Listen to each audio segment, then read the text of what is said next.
ನಮಸ್ಕಾರ. ಅಖಿಲ ಭಾರತ ವೀರಶೈವ ಲಿಂಗಾಯತ 24ನೇ ಮಹಾ ಅಧಿವೇಶನ ಸಮಾರಂಭವು ಇದೇ ತಿಂಗಳು 23 ಮತ್ತು 24ರಂದು ನಡೆಯಲಿದೆ. ಈ ಒಂದು ವಿಚಾರವಾಗಿ ಮಾತಾಡೋಕ್ಕೆ ನಮ್ಮ ಜೊತೆ ಅಧ್ಯಕ್ಷರಿದ್ದಾರೆ. ಸರ್, ಕಾರ್ಯಕ್ರಮದ ರೂಪುರೇಷೆಗಳೇನು ಸರ್?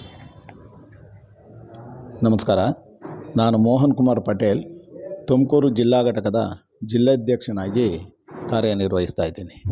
ಈ ಒಂದು ಕಾರ್ಯಕ್ರಮ ಡಿಸೆಂಬರ್ 23-24 ಇನ್ವಿಟೇಷನ್ಗಳಲ್ಲಿ ನಾವು ತಿಳಿಸಿದಂತೆ 6 ಸೆಷನ್ಗಳು ನಡೆಯುತ್ತೆ. ಮೊದಲನೇ ದಿವಸ ಶಾಮನೂರು ಶಿವಶಂಕರಪ್ಪನವರು ಅಧ್ಯಕ್ಷರು. ಇವರು ರೇಣುಕಾಚಾರ್ಯ ದೇವಸ್ಥಾನದಿಂದ ಮೆರವಣಿಗೆ ಹೊರಟು ವೇದಿಕೆಗೆ ಕರೆತರ್ತಾರೆ ಅಧ್ಯಕ್ಷರನ್ನ. ಮೊದಲನೇ ಕಾರ್ಯಕ್ರಮ ಅದು 10:30ಗೆ ಶುರುವಾಗುತ್ತೆ. 12:30ಗೆ ವೇದಿಕೆ ಕಾರ್ಯಕ್ರಮ ಶುರುವಾಗುತ್ತೆ. ಆ ವೇದಿಕೆ ಕಾರ್ಯಕ್ರಮದಲ್ಲಿ ಶ್ರೀಶೈಲ ಜಗದ್ಗುರುಗಳು ಸಾನ್ನಿಧ್ಯದಲ್ಲಿ ಶಾಮನೂರು ಶಿವಶಂಕರಪ್ಪನವರ ಘನಾಧ್ಯಕ್ಷತೆಯಲ್ಲಿ ವೇದಿಕೆ ಕಾರ್ಯಕ್ರಮ ಶುರುವಾಗಿ ಪ್ರಾಸ್ತಾವಿಕ ನುಡಿಯನ್ನು ನಮ್ಮ ಕರ್ನಾಟಕ ರಾಜ್ಯದ ಅರಣ್ಯ ಮಂತ್ರಿಗಳಾದಂಥ ಈಶ್ವರ್ ಖಂಡ್ರೆಯವರು ನುಡಿತಾರೆ. ಅದು ಫಾಲೋಡ್ ಬೈ 3ರಿಂದ 5:30ವರೆಗೂ ಎಸ್ ನಿಜಲಿಂಗಪ್ಪ ಅಂತ ವೇದಿಕೆಗಳು ಇರ್ತವೆ. ಕೆಲವು ವೇದಿಕೆಗಳನ್ನ ನಾವಲ್ಲಿ ಮಾಡಿದ್ದೇವೆ. ಆ ಒಂದೊಂದು ವೇದಿಕೆಯಲ್ಲಿ ಒಬ್ಬರೊಬ್ಬರ ಘನಾಧ್ಯಕ್ಷಗಳಲ್ಲಿ ಎಲ್ಲ ಸ್ವಾಮಿಗಳ ನಾಡಿನ ಎಲ್ಲ ಒಳಗೊಂಡಂತೆ ವೇದಿಕೆಗಳು ಇರ್ತವೆ. ಆ ವೇದಿಕೆಗಳಲ್ಲಿ ಪ್ರತಿಯೊಬ್ಬರು ಭಾಗವಹಿಸ್ತಾ ಇದ್ದಾರೆ. ನಮ್ಮ ಕರ್ನಾಟಕದಾದ್ಯಂತ ಏನು ಸಾಹಿತ್ಯ ಕ್ಷೇತ್ರ ಇರ್ಬೋದು, ಕೃಷಿ ಕ್ಷೇತ್ರ ಇರ್ಬೋದು, ವ್ಯಾವಹಾರಿಕ ಕ್ಷೇತ್ರ ಇರ್ಬೋದು, ಶೈಕ್ಷಣಿಕ ಕ್ಷೇತ್ರ ಇರ್ಬೋದು, ಇವ್ರನ್ನೆಲ್ಲ ಗುರುತಿಸಿ ಆ ವೇದಿಕೆಯಲ್ಲಿ ತಂದು ಜನಗಳಿಗೆ, ನಮ್ಮ ಏನು ವೀರಶೈವ ಬಂಧುಗಳಿಗೆ ಮಾರ್ಗದರ್ಶನ ನೀಡೋದಕ್ಕೆ ಈ ಒಂದು ಕಾರ್ಯಕ್ರಮ ರೂಪಿಸ್ತಾ ಇದ್ದೀವಿ. ಹಾಗೂ ಸರ್ಕಾರದ ಇತ್ತೀಚಿನ ನಿಲುವನ್ನು ಏನು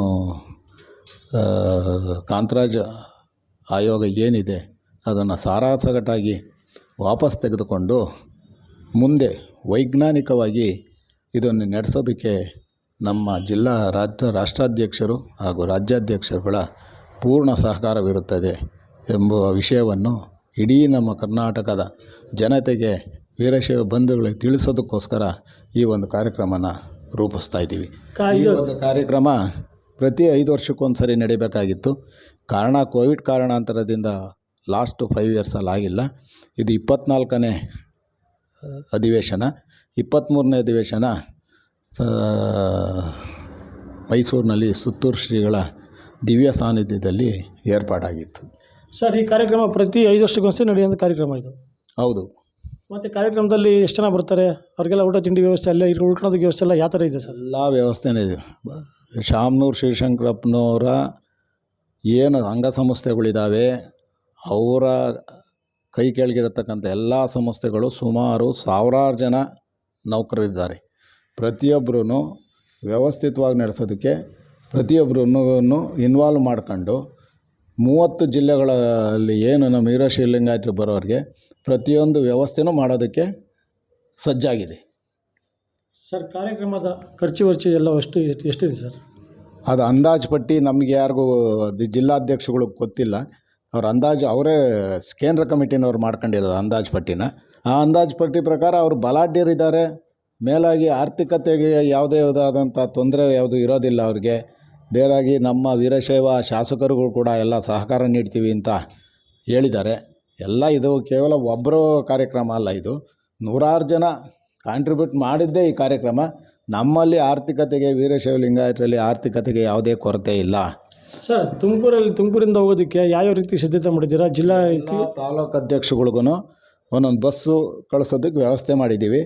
ಆಮೇಲೆ ಮೇಲಾಗಿ ನಮ್ಮ ತುಮಕೂರು ಜನ ಎಲ್ಲ ಸ್ವಂತ ವೆಹಿಕಲ್ನಲ್ಲಿ ಬರೋಕ್ಕೆ ಇಷ್ಟಪಡ್ತಾರೆ ಹೊರತು ಬಸ್ಗಳಲ್ಲಿ ಬರೋದಕ್ಕೆ ಅಂತ ಅಂದರೆ ಸ್ವಲ್ಪ ಎಷ್ಟದ. ಯಾಕಂದರೆ ಎಲ್ಲರೂ ವ್ಯಾವಹಾರಿಕವಾಗಿ ಜಾಸ್ತಿ. ನಮ್ಮಲ್ಲೇನಾಗಿದೆ, ವ್ಯಾವಹಾರಿಕ ಕ್ಷೇತ್ರ, ನಮ್ಮ ತುಮಕೂರು ಕ್ಷೇತ್ರ ವ್ಯಾವಹಾರಿಕ ಕ್ಷೇತ್ರ, ಶೈಕ್ಷಣಿಕ ಕ್ಷೇತ್ರ.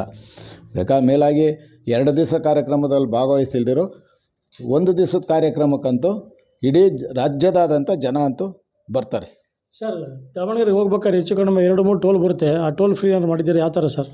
ಇಲ್ಲ, ಅವರವರು ಮೇಲ್ವಿಚಾರಕರು, ಆ ಬಸ್ಸಿಗೆ ಮೇಲ್ವಿಚಾರಕರು ಯಾರು ಇರ್ತಾರೋ ಅವ್ರು ಕಟ್ತಾರೆ. ಅವಕ್ಕೆಲ್ಲ ಮೈನರ್, ಅವಕ್ಕೆಲ್ಲ ತಲೆ ಕೆಡಿಸ್ಕೊಳಂಗಿಲ್ಲ. ನಮ್ಮ ವೀರಶೈವ ಬಂಧುಗಳಲ್ಲಿ ಎಲ್ಲದಕ್ಕೂ ಯಾವುದೇ ದಾಸೋಹಕ್ಕಾಗಲಿ ಬೇರೆ ಕಾರ್ಯಕ್ರಮಗಳ್ನ ವ್ಯವಸ್ಥಿತವಾಗಿ ರೂಪಿಸೋದಕ್ಕಾಗಲಿ ಯಾವುದೇ ಕೊರತೆಗಳಿರಲ್ಲ.